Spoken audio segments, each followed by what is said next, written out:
abun lura da zamu lura da shi shine yanzu an yi bikin sallah an ƙare an ci abincin sallah an yi komai don Allah yana so musulmi mu makan mu tambaya tun da aka fara hidimar sallan nan mun ji wani kirista ya hito ya ba da fatawa ya ce kada a ci abincinmu na sallah to amma inda kirsimati ne fa inda kirsimati ne da yanzu kuma ana ta bayani ana cewa kada a ci abincinsu bayan kuma gashi Allah ya halatta a ci abincinsu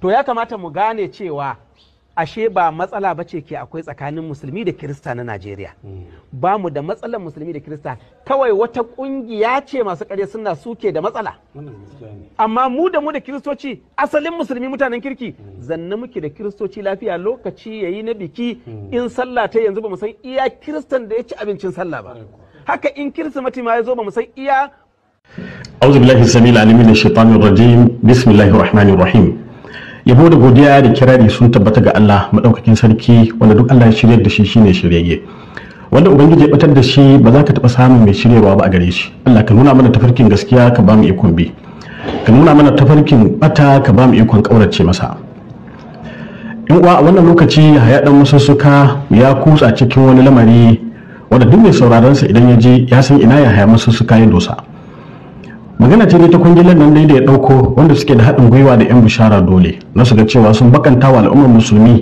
a ɗaya hannun kuma ya ga yayi dukkanin abin da zai yiwu dan ya ga ya faranta wa waɗanda suke al'ummar kiristoci wanda a ƙarshen wannan tattaunawa ta mu insha Allah zan haska muku a Qur'anance matsayin abin da ya haya dan musu suka yake aikatawa kuma zamu ji inda alqur'ani yayi bayani akan wannan hali na ya haya dan musu suka dan mu san irin hukunci ya kamata mu bashi ya yi magana ne akan sallar idi da aka gabatar a 'yan kwanaki 4 da suka gabata wanda sallar idi na mun kalubalance shi mun ce masa babu shi fa cikin Qur'ani kai fa kace mabiyin Qur'ani ne zalla amma ya aka yi kake ibadar da mabiya Qur'ani ba sa fahimtar manzon Allah suke aikatawa me yasa kake ibada irin nasu alhali ko babu shi cikin Qur'ani afatu'minuna bi ba'd al-kitabi wa takfuruna bi ba'd yanzu ya haɗa masu suka za mu iya cewa dukkanin ƙalubale da kake jingina mana kai ma ya kamata ka jingina wa kanka farko kafin ka jingina mana saboda a zahiri ayyukanka da yawa kana gabatar da su bisa karantarwa annabi Muhammad sallallahu alaihi wasallam kama daga mafi girman ibada sallah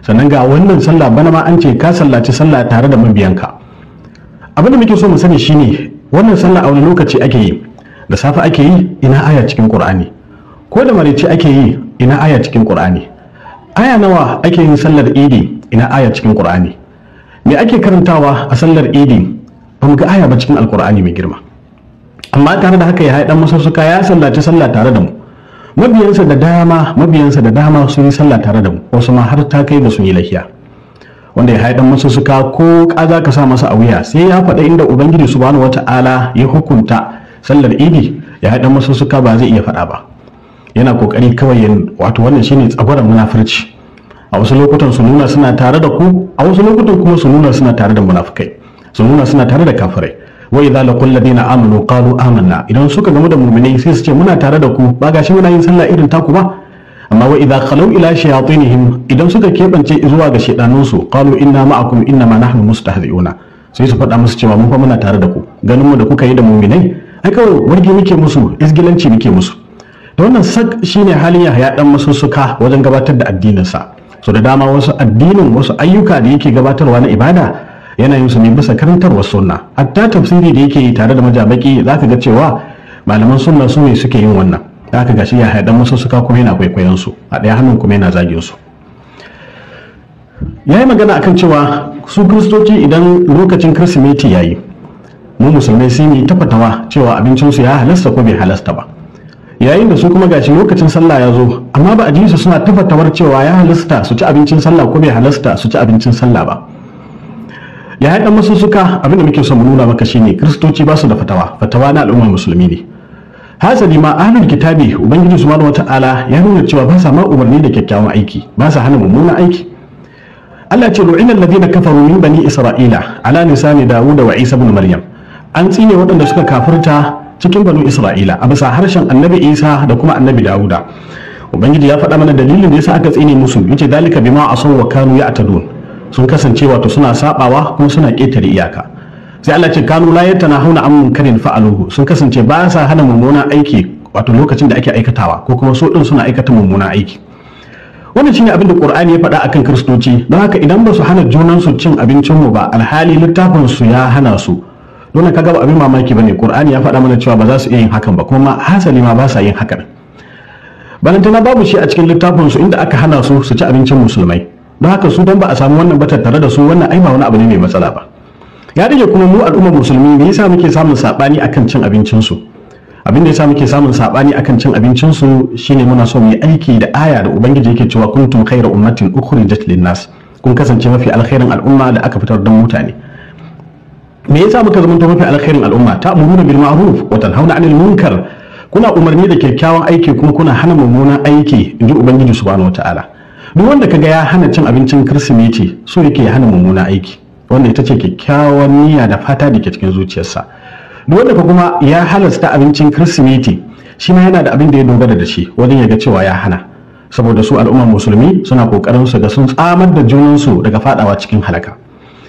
Abin da ya sa wasu suke ganin cewa ya halasta a ci abincin Kirsimeti, a cikin Alkur'ani ubangiji subhanahu wataala ya ce al-yawma uhilla lakum at-tayyibat wa ta'amul ladina utul kitaba hillun lakum wa ta'amukum hillun lahum, a cikin suratul Ma'ida.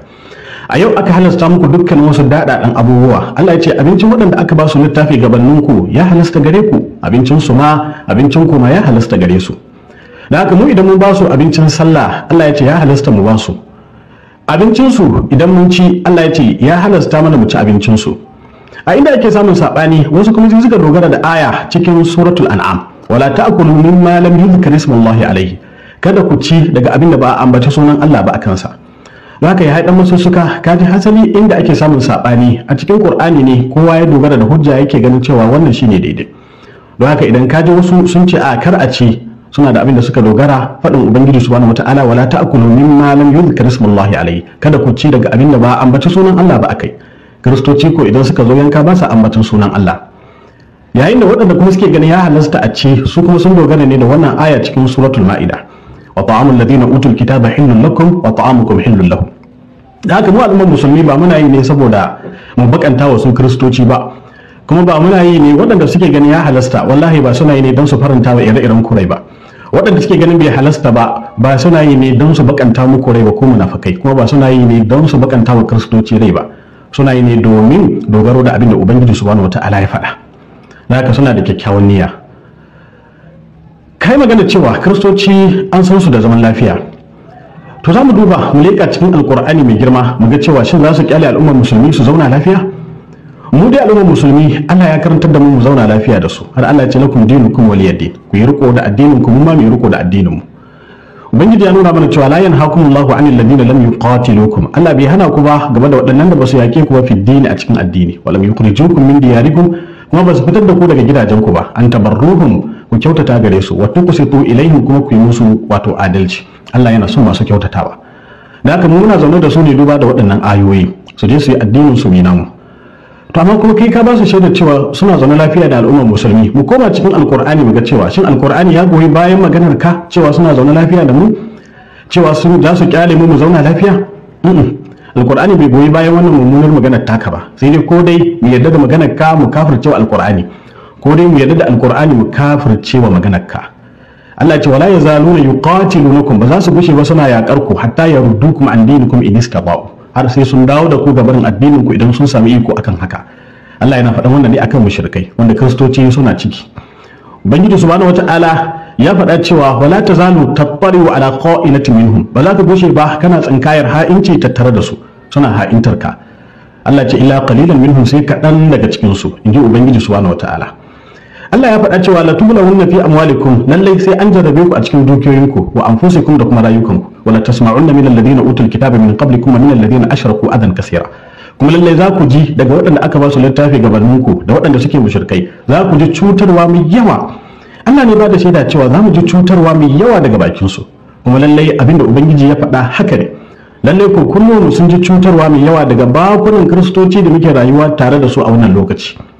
Musamman misali da na kawo a cikin bidiyo na baya, irin mummunar kalma da wannan tsinanne mamman ya faɗa akan al'ummar musulmi, ya faɗa ne don ya cizguna mana, kamar yadda kai ma kake faɗin irin waɗannan maganganu akan mu don ka cizguna mana. haka nan azman wanda ya mutu shi ma ya faɗa wata mummunar kalma yace idan kun ji haushi ku je ku tashi annabinku daga cikin kabari. Ashe wannan ya nuna mana cewa Qur'ani shine gaskiya. Lalle Alqur'ani ya nuna cewa mu ne muke son zaman lafiya da su amma su ba sa son zaman lafiya da mu. Yayin da kai kuma kake ta kokari kaga cewa ka kutsa, ka faranta musu, ka dadada musu, ka faɗa musu wata kalma da za su ji daɗi. Wannan ta sa suka yarda da kai, suka gamsu da kai. Lalle Ubangiji yayi gaskiya. Yace walan tarba ankal yahudu walan nasara hatta tattabi'a millatahum. Yahudu da nasara ba za su taɓa yarda da kai ba har sai an waye gari ka bi tafarkin su. Ma'ana duk lokacin da kaga Kirista ya yarda da addinin ka da kake yi kuma bai shigo cikin addinin naka ba, da wani ya nuna cewa kai din ka zamanto shi hatta tattabi'a millatahum, ya tabbata kenan akan ka bi tafarkin su kuma sun tabbatar da cewa kai din ba a cikin mu kake ba, a cikin su kake.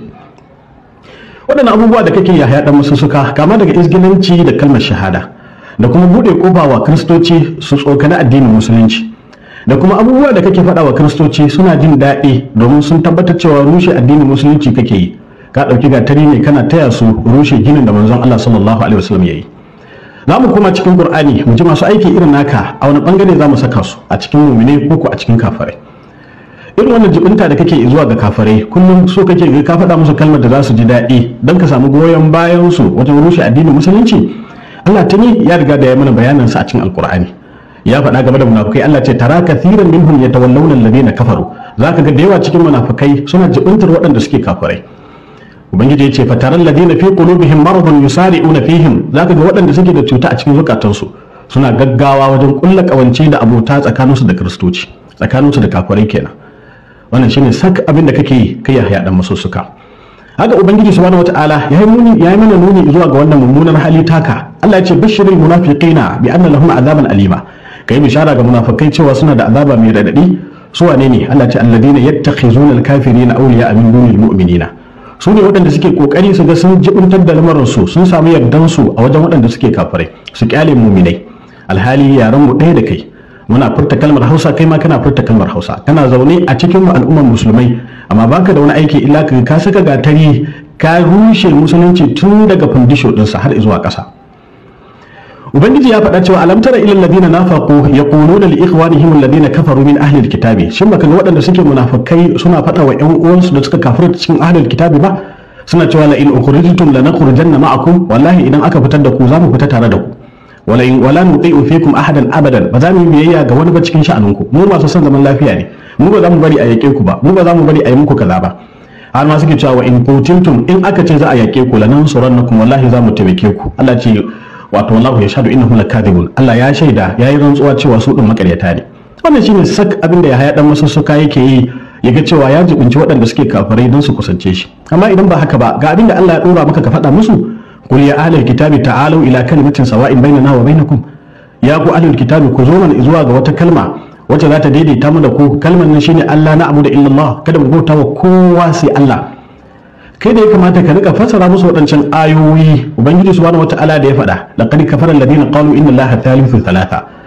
Ka karanta musu waɗancan ayoyi da Ubangiji subhanahu wata'ala ya kore wa kansa da. Ka karanta musu waɗancan ayoyi da Ubangiji subhanahu wata'ala ya kore kasancewar Annabi Isa an gicciye shi a jikin cross, wa ma qataluhu wa ma salabuhu walakin shubbiha lahu.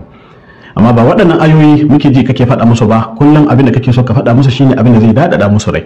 Da haka shi yasa suke fitowa wani lokaci har su waya a wajenka, suna maka goyon baya da jinjina da mubaya'a cewa suna tare da kai. Lallai abin da Ubangiji ya faɗa ya tabbata, walan tarda anka al-yahudu walan nasara hatta tattabi'a millatahum. Ba za su taɓa yarda da kai ba, in kaga sun yarda da kai to ka bi tafarkin su ne. Da haka ya haɗa musu suka kowace irin sifa mai tawaya ka tattara waɗannan sifa. Sifar zindiƙanci naka ne, sifar munafurci 100% sun tabbata gare ka ya haɗa musu suka, musamman duba da waɗannan ayoyi da muka kawo su. Muna roƙon Ubangiji subhanahu wata'ala ya tsare al'ummar musulmi daga fadawa tarkonka, waɗanda kuma suka fada muna roƙon Ubangiji subhanahu wata'ala ya kubutar da su daga sharrinka. Allah ka nuna mana gaskiya ka ba mu ikon bi, ka nuna mana bata ka ba mu ikon kaurace mata. Assalamu alaikum wa rahmatullahi wa barakatuh.